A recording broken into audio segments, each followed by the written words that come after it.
Haleluya. Silakan duduk Bapak Saudara. Puji Tuhan, kita semua di dalam keadaan yang sangat baik. Katakan amin. Pagi hari ini kita akan merenungkan firman Tuhan bersama-sama yang tertulis di dalam Yohanes 12.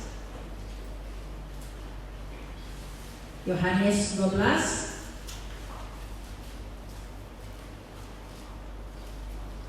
ayat 44 sampai 46. Sekali lagi, Yohanes 12 ayat 44 sampai 46.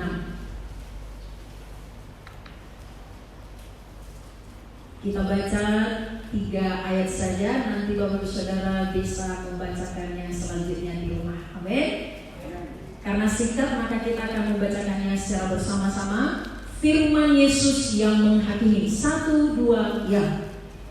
Tetapi Yesus berseru katanya, barang siapa percaya kepadaku, ia bukan percaya kepadaku, tetapi kepada Dia yang telah mengutus aku. Dan barang siapa melihat aku, ia melihat Dia yang telah mengutus aku. Aku telah datang ke dalam dunia sebagai terang, supaya setiap orang yang percaya kepadaku jangan tinggal di dalam kegelapan. Katakan amin. Bapak Ibu Saudara, dari ayat yang ke-44 itu saya rasa kita tidak perlu membahasnya, karena kenapa Yesus sendiri berkata, barang siapa percaya kepadaku, ia bukan percaya kepadaku, tetapi kepada Dia yang telah mengutus aku.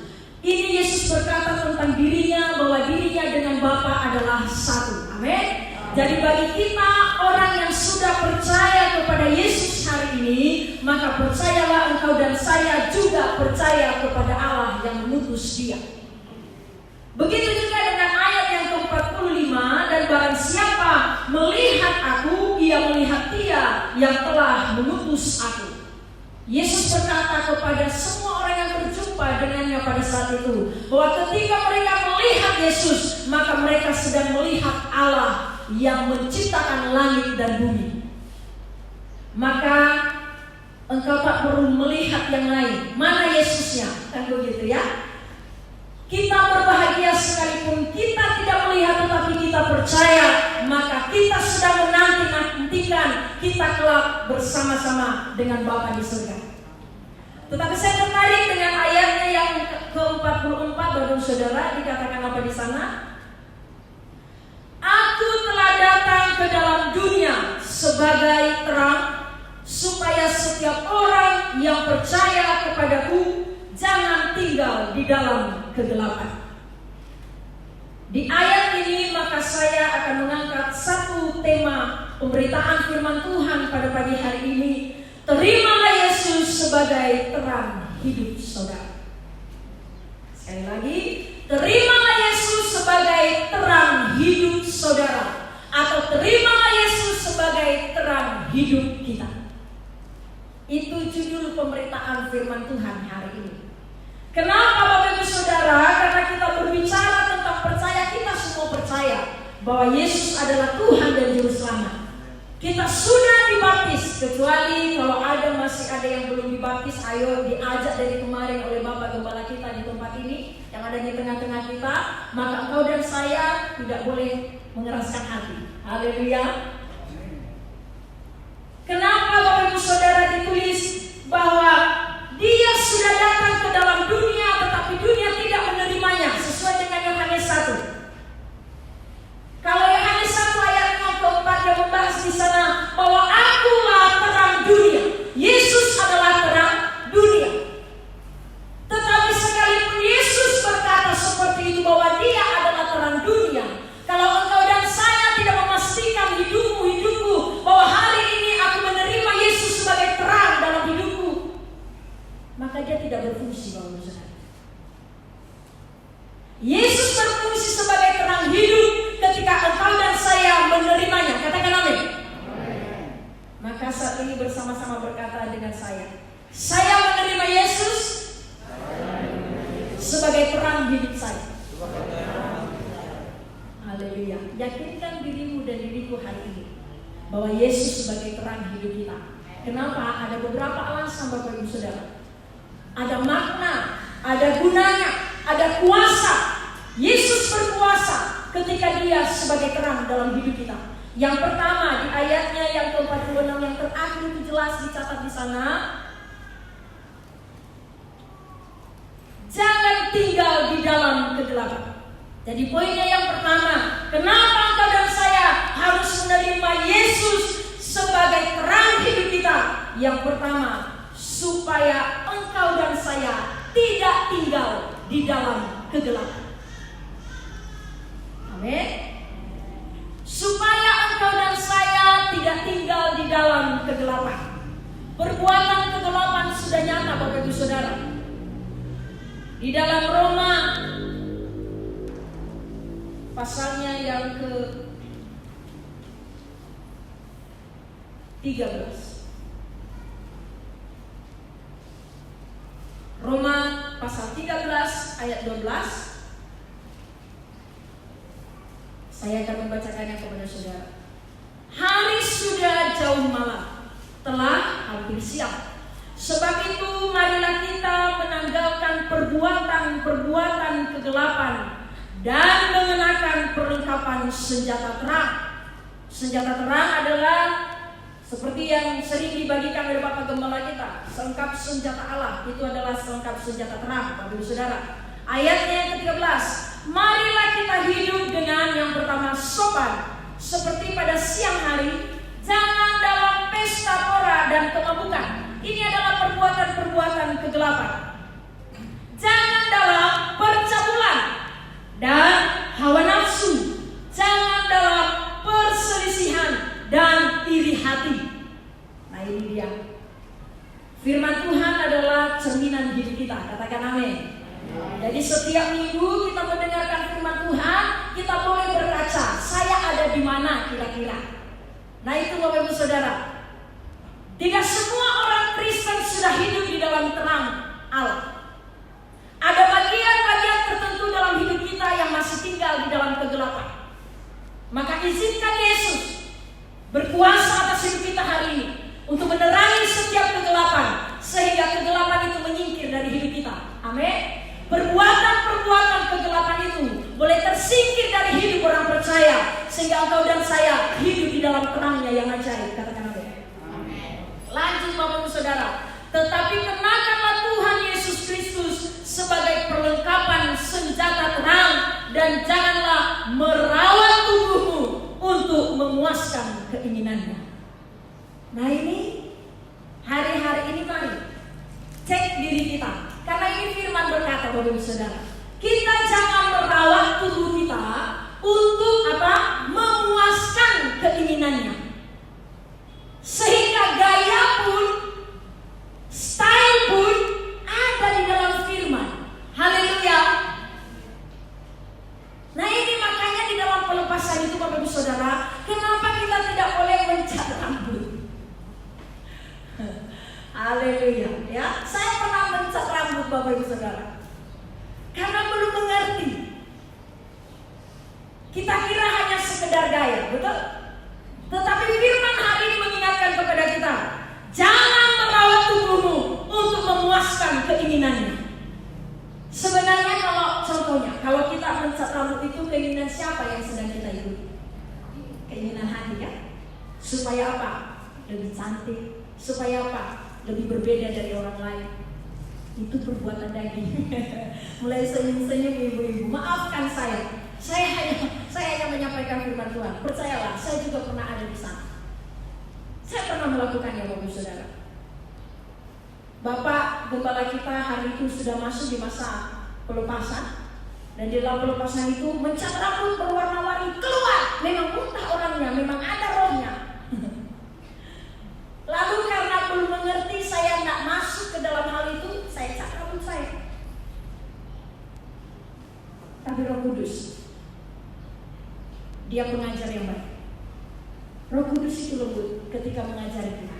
Ayo hari-hari ini ketemu sama Pak Pedi, saya bilang, Pak, saya mencat rambutku warna hitam aja. Kenapa kau cat? supaya kelihatan kembang Pak. Dia bilang, firman Tuhan berkata, ya, tidak. Jangan ubah yang Tuhan ciptakan adanya. Karena engkau dan saya diciptakan sempurna oleh Allah. Haleluya, memang saya pikir ini dahsyat juga.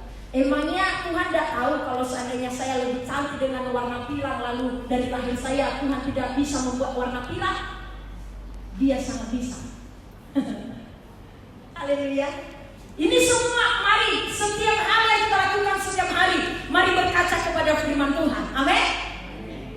Makanya ayo mari baca firman Tuhan sungguh-sungguh Bapak Ibu Saudara, supaya kita dibentuk semakin segambar dan serupa dengan Tuhan. Amin. Karena hidup kita hari ini penuh pertanggungjawaban.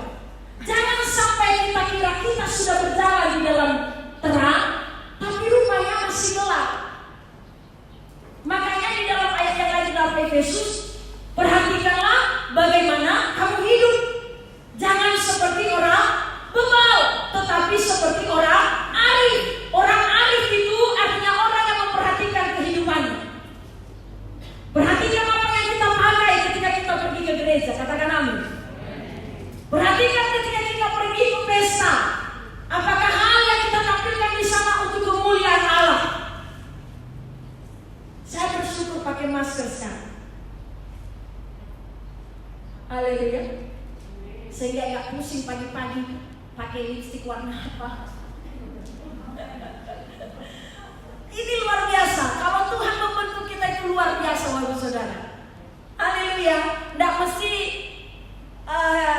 kita memikirkan bedaknya setebal apa. Karena kan ditutup kan. Berikan tepuk tangan bagi Allah kita. Karena Tuhan sedang mau, Tuhan sedang mendidik engkau dan saya, bahwa tubuh ini benar-benar baik Allah, baik Roh Kudus. Katakan amin. Kudus, di dalam berpakaian kita harus kudus, di dalam merawat tubuh kita harus untuk kemuliaan Allah. Itulah perbuatan-perbuatan terang. Katakan amin. Boleh bergaya enggak? Boleh dong.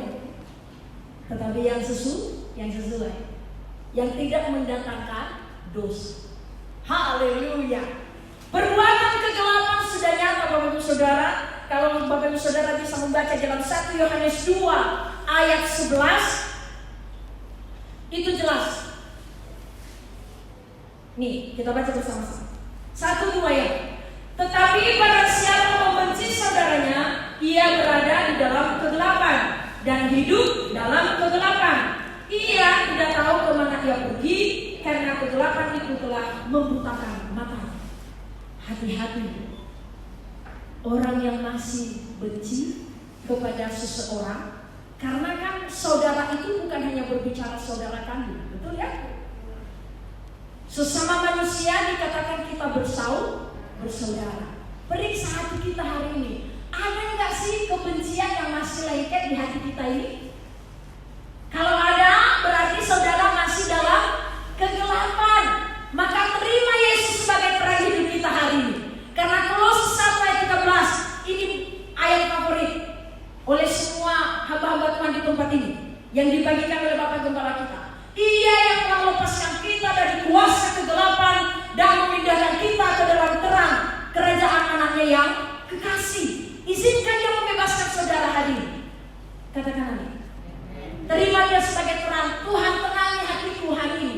Aku mau mengampuni. Saya mau mengasihi.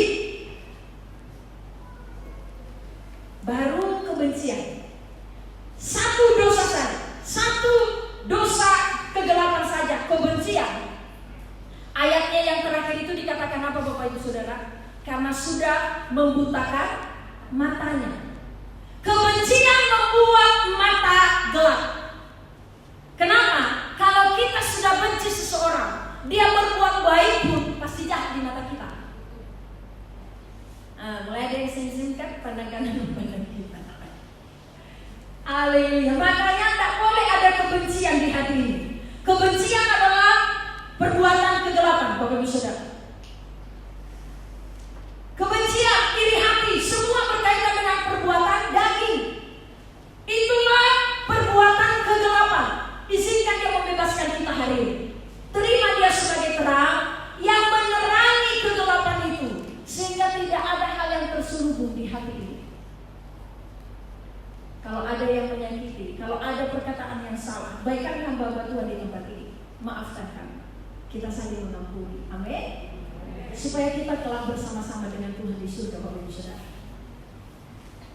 Dan engkau dan saya tidak bisa lepas dari kuasa kegelapan kalau engkau tidak berjumpa dengan Tuhan. Kalau engkau dan saya tidak ketemu dengan Tuhan secara pribadi, baik di dalam ibadah, baik di dalam doa pribadi, baik di dalam persekutuan bersama dengan Tuhan, ketika engkau dan saya sendirian di kamar, maka kuasa kegelapan itu tidak akan bisa menyingkir, Bapak Ibu Saudara. Seperti Tuhan mengubah Saulus menjadi Paulus, itu contohnya. Orang yang penuh kebencian di dalam Kisah Rasul 9. Itu kisahnya Saulus yang penuh kuasa kegelapan. Tetapi ketika dia berjumpa dengan Tuhan dalam perjalanan ke Damsyik, yang pertama, matanya dibutakan. Yang tadinya buta karena kebencian betul-betul dibutakan oleh Tuhan. Mata jasmani Saulus dibutakan oleh Tuhan. Kenapa? Supaya matanya ditutup dari keinginan dunia. Engkau dan saya hari-hari harus bisa menutup mata jasmani kita supaya tidak tergiur oleh keindahan dunia, gemerlapan dunia, keindahan dunia. Baru engkau dan saya bisa berjumpa dengan sang terang itu. Haleluya, Bapak Ibu Saudara. Bapak-bapak, jaga matanya hari-hari ini. Jaga mata kita dari tontonan-tontonan. Pertama-tama memang gak nonton yang lain, nonton bikin kebun, nonton ini, tapi tiba-tiba muncul yang lain. Ini yang harus jaga mata. Biarlah buta mata kita akan hal itu. Katakan amin. Karena itu semua merusak. Yang kedua, kenapa mesti dia dibutakan? Saulus dibutakan matanya 3 hari 3 malam, Bapak Saudara. Dia puasa Ester. Kenapa? Karena Tuhan mau meremukkan kesombongan. Saulus penuh kesombongan. Dengan kuasa penuh dia pergi dari desa ke desa untuk menghancurkan orang-orang percaya, untuk membunuh orang-orang percaya. Dan Tuhan menghancurkan itu. Makanya matanya perlu dibutakan supaya kesombongan dan keangkuhan hidupnya rontok. Haleluya. Kemarin pada saat kami puasa Ester, saya dapat ini, Bapak Saudara. Di hari pertama masih oke, masih bisa. Tapi mulai hari kedua, di situ perjuangan udah tingkat kesekian itu. Karena udah kering tenggorokan ini, badan juga udah mulai macam perih gitu, kulit. Apalagi di hari ketiga. Makanya saya bilang, luar biasa Tuhan membentuk kita. Luar biasa Tuhan membentuk Saulus menjadi Paulus. Harus dirembukan kesombongannya. Kalau orang sudah letoi, lemah, letih, lesu, ya, gak ada tenaga mau bagaimana lagi, mau membunuh dan Bapak Saudara kami sama Tuhan di sini, kami kadang ketawa melihat teman kami. Udah lain jalannya. Begini, ya. Karena badan tuh udah lemas, Bapak Ibu Saudara. Nah, ini dia peremukan. Kalau engkau menerima Yesus sebagai terang, izinkan dia meremukkan kesombongan kita. Katakan amin. Izinkan dia meremukkan kekuatan kita. Kekuatan Saulus itu apa, Bapak Ibu Saudara? Mengandalkan kekuatannya, mengandalkan otoritas yang sudah diberikan kepadanya untuk melakukan hal-hal yang jahat. Dan yang ketiga, kenapa sampai Tuhan membutakan Saulus menjadi Paulus? Supaya fokus hidupnya hanya kepada Tuhan. Ya, di 3 hari itu gak ada lagi kita mikirin yang lain. Yang kita pikirkan harus sampai kepada akhir hari yang ketiga. Harus sampai kepada jam sekian. Oh, ini udah sesi doa yang kesekian. Gak ada mikirin yang lain. Mikirin yang lain bagaimana supaya selesai puasa Ester ini dan kita dikasih minum. Gitu.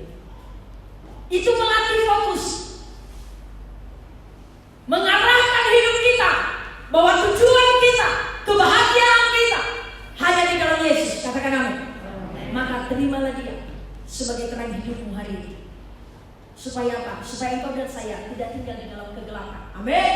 Perbuatan kegelapan tadi sudah kita bahas. Yang kedua, Bapak Ibu Saudara, kenapa engkau dan saya harus menerima Yesus sebagai terang hidupmu?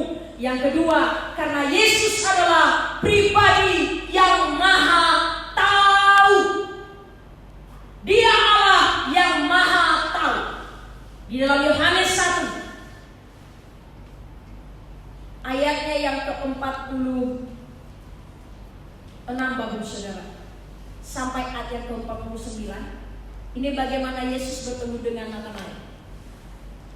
Kata Natanael kepadanya, mungkinkah sesuatu yang baik datang dari Nazaret? Silakan Bapak Ibu Saudara 47.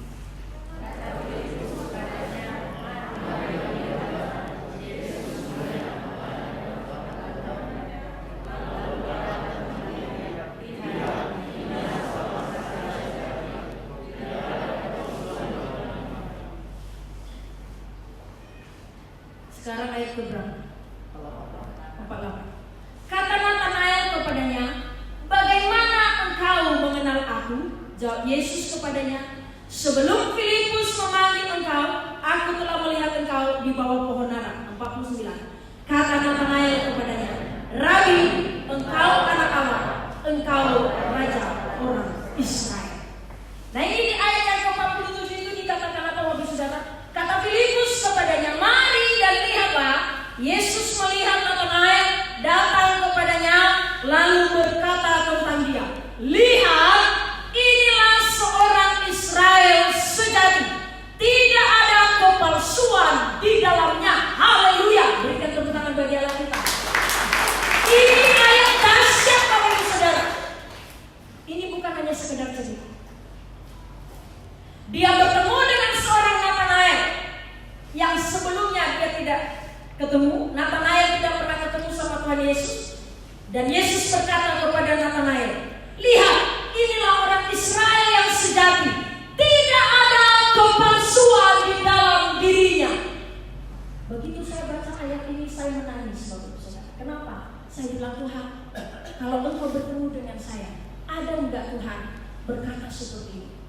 Ini Elda yang orang Dumai sejati, tidak ada kepalsuan di dalam dirinya. Renungkan ayat ini. Biar dia berbicara di hatimu dan di hatimu. Ketika Yesus datang, adakah ayat ini juga keluar bahwa Robi Simatupang, orang Batak sejati, tidak ada kepalsuan dalam dirinya? Itu dahsyat Bapak Ibu Saudara. Dia maha tahu. Yesus tahu bahwa di dalam diri Natanael tidak ada kepalsuan. Kira-kira dalam diri kita ini masih ada kepalsuan? Haleluya. Mari izinkan dia masuk sebagai terang hari ini, supaya semua yang palsu-palsu, kebaikan yang palsu, pertemanan yang palsu, apalagi hubungan yang palsu. Hari-hari ini ngeri. Orang berpacaran, hubungan tanpa status. Ini kepalsuan Bapak Ibu Saudara. Tidak boleh ada di tengah umat-umat Tuhan yang namanya kepalsuan. Tuhan tahu hatimu. Tuhan tahu niatmu. Tuhan tahu. Dia maha tahu Bapak Ibu Saudara. Amin. Karena kenapa? Mata Tuhan menjelajah seluruh bumi. Tidak ada kepalsuan itu, paling tidak munafik. Katakan tidak munafik. Orang yang munafik itu dicatat di dalam Matius. Yesus mengecap itu Bapak Ibu Saudara di dalam Matius. Coba kita cari di dalam Matius pasalnya yang ke-15.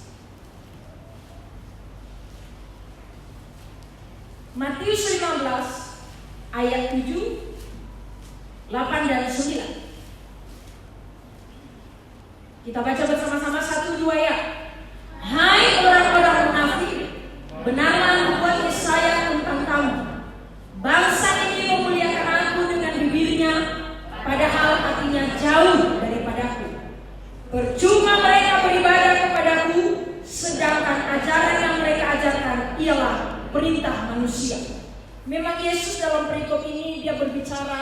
Dia mengecam adat istiadat Bapak Ibu Saudara. Tetapi bukan hanya adat istiadat kepalsuan dalam hidup kita. Katakan amin. Yang dicatat di sini bahwa bangsa ini memuliakan aku dengan bibirnya, tetapi hatinya jauh daripada Tuhan. Sama halnya ketika engkau dan saya duduk di gereja ini, tetapi hatimu di tempat yang lain. Hati kita tidak tertuju kepada Tuhan. Itu palsu, Bapak Ibu Saudara. Sama halnya ketika jemaat Tuhan di tempat ini datang ke gereja pagi-pagi, memang gak terlambat dia. Tapi sepanjang ibadah yang adanya diam aja, itu palsu. Kita tidak boleh beribadah kepada Tuhan dengan ibadah yang palsu. Ibadah yang sejati mempersembahkan tubuh kita sebagai persembahan hidup, kudus dan berkenan kepada Allah. Amin. Contoh hal kecilnya saja selama 2 jam di gereja ini. Ada enggak hatimu bahwa yes Tuhan, aku akan persiapkan hatiku untuk mendengarkan firman Tuhan. Aku siapkan hatiku untuk memberi yang terbaik kepada Tuhan. Karena kalau di rumah belum ada drum, di rumah belum ada keyboard, di gereja lengkap, sehingga rohku benar-benar terbangun di dalam roh. Katakan amin. Jangan menjadi umat Tuhan yang palsu. Umat Tuhan yang palsu, hari Minggu ibadah kepada Tuhan, Senin ke dukun, Selasa ke sinse, selanjutnya dan selanjutnya hidupmu dalam kepalsuan.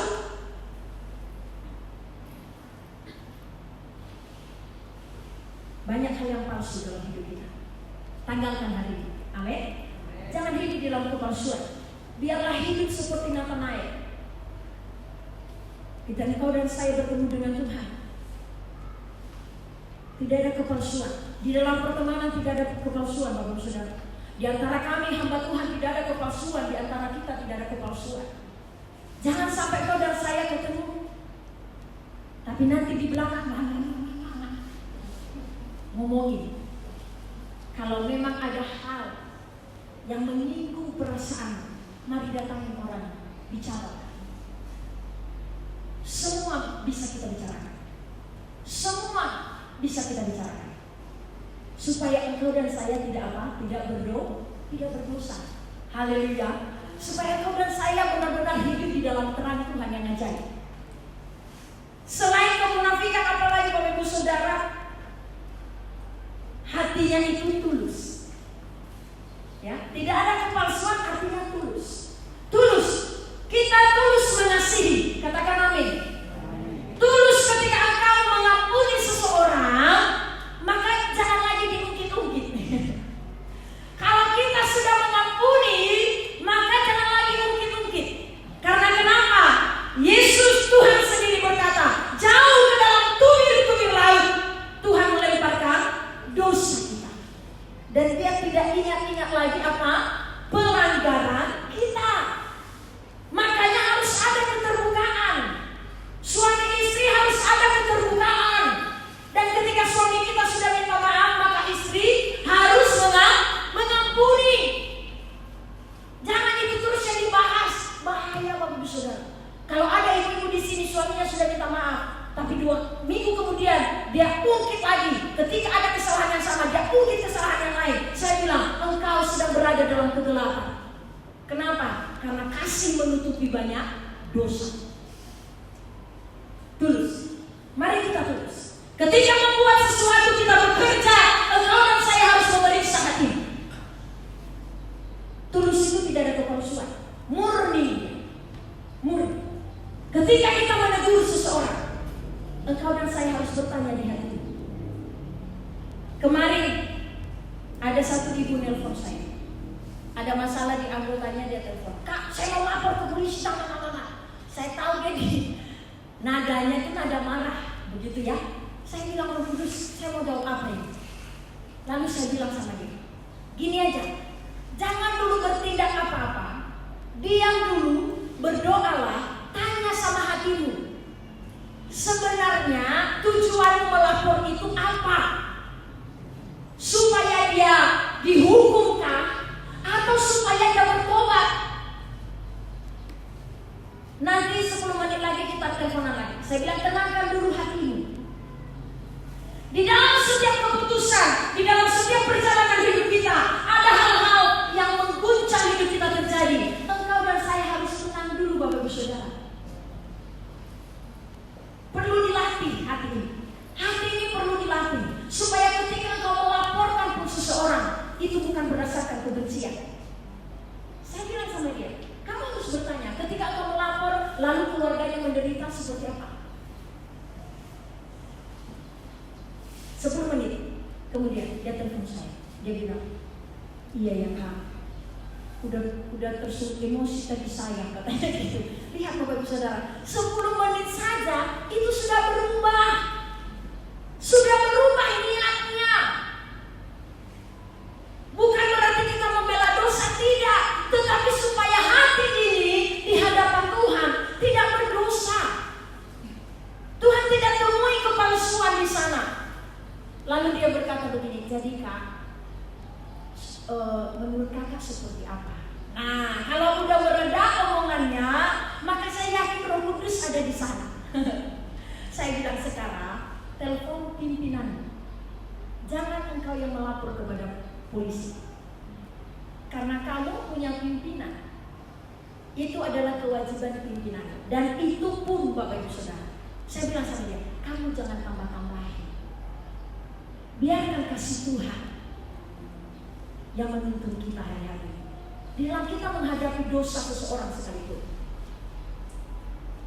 Sudah tahu, umpamanya. Lalu kita melapor kepada pimpinan kita. Engkau harus tahu hatimu, kamu melapor karena apa? Supaya dia dipecat, supaya dia bertobat, atau karena supaya apa? Karena kedengkian hatimu. Karena ada hal-hal sebelumnya yang terjadi di antaramu. Saya sampaikan ini, dia termasuk anggota saya. Saya bilang enggak, kamu harus bersihkan dulu hatimu, bahwa engkau melakukan segala sesuatunya berdasarkan kasih. Amin. Supaya dia berubah, supaya dia bertobat, nama Tuhan dimuliakan. Amin. Itulah ketulusan Bapak Ibu Saudara. Dan rupanya ya, dia telepon pimpinan. Besoknya dia bilang, Kak terima kasih. Seandainya saya langsung melapor, mungkin udah jadinya kan berekor tuh masalah antara keluarga dari keluarga.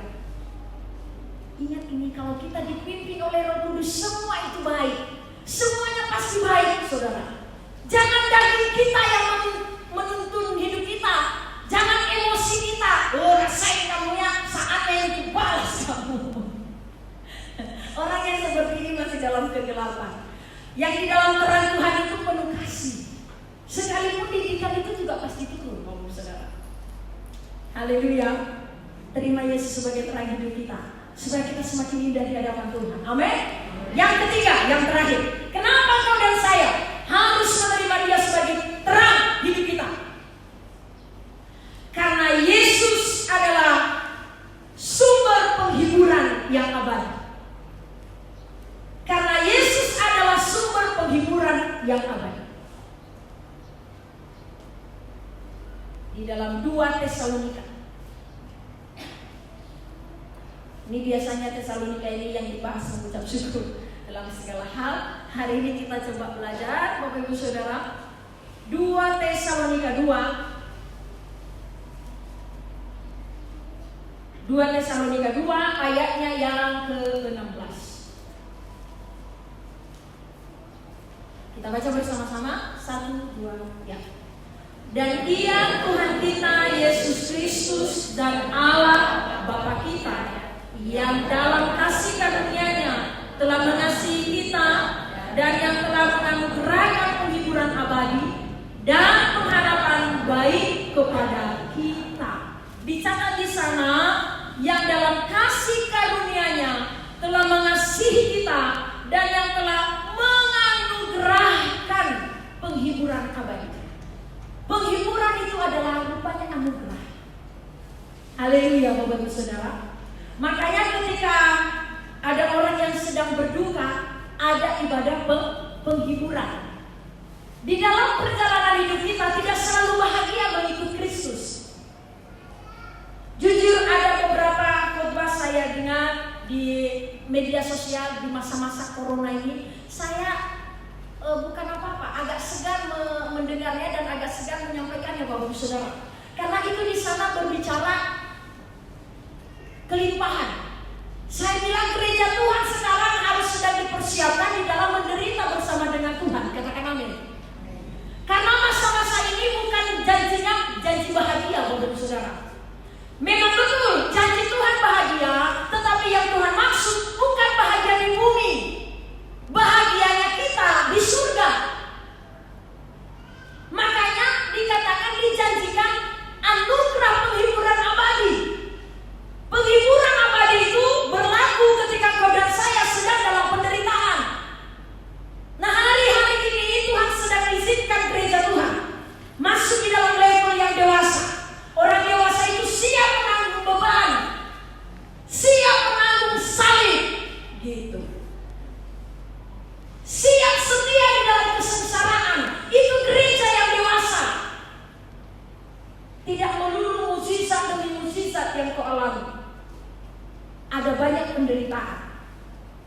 Jemaat Tuhan hari-hari ini, engkau dan saya, kondisi apapun yang engkau alami hari ini, undang dia sebagai penghiburan abadi. Amin. Bapak Ibu Saudara, kalau engkau dan saya mengalami berkekurangan hari-hari ini, senantiasa bersukacita. Bersukacita dalam penderitaan. Karena itu adalah apa Bapak Ibu Saudara? Kebahagiaan orang percaya itu ketika jatuh ke dalam berbagai-bagai pencobaan. Kekurangan engkau hari ini, kecewa engkau hari ini, sedih engkau hari ini, apapun itu Bapak Ibu Saudara. Makanya di Paulus itu menulis bahwa kesusahan sehari cukuplah untuk sehari. Tetapi ada kandungan itu di dalamnya Bapak Ibu Saudara, pengertiannya bahwa setiap hari itu tidak dijamin tidak ada kesusahan. Mengerti ini? Jadi jangan palsu kekristenan kita. Panggilan orang Kristen hidup menderita bersama dengan Tuhan, tapi setia sampai akhir mengikuti Yesus. Amin. Hari-hari ini kebagian bantuan, puji Tuhan. Tidak kebagian bantuan, puji Tuhan. Berarti perlu waktunya. Haleluya. Berarti saudara harus mengadakan pendekatan kepada Pak RT-nya. Haleluya. Makanya umat Tuhan kalau pemilihan RT doakan sama Tuhan, minta yang baik. Haleluya. Makanya tidak sia-sia, bukan semua yang kita lakukan di gereja ini bukan rutinitas Bapak Ibu Saudara. Jemaat Tuhan harus mengambil bagian loh kalau kita doa syafaat dari sini. Tuhan pemerintahan dari pusat sampai RT RW. Tahukah saudara, yang mengenal kita itu bukan Pak Presiden, yang mengenal kita itu Pak RT. Ada Pak RT di sini. Ya saya berdoa umat-umat Tuhan tuh harusnya maju di sana. Karena itu ujung tombak pertama.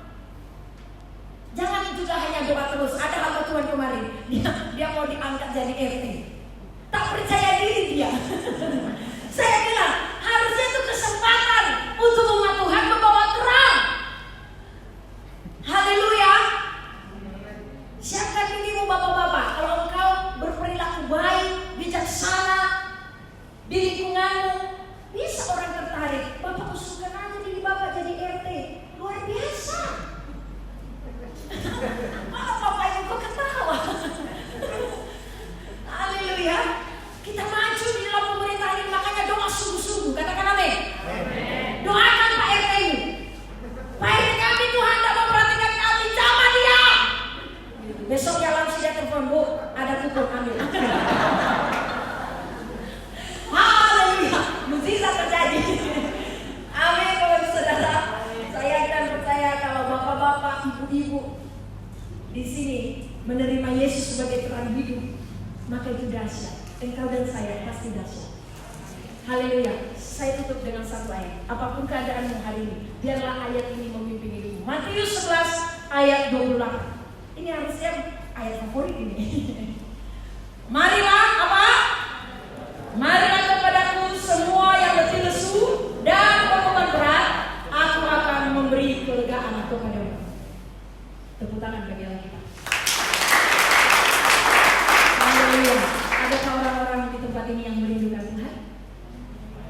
Amin. Angkat tangan, bangkit berdiri bersama-sama. Yuk mari undang dia sebagai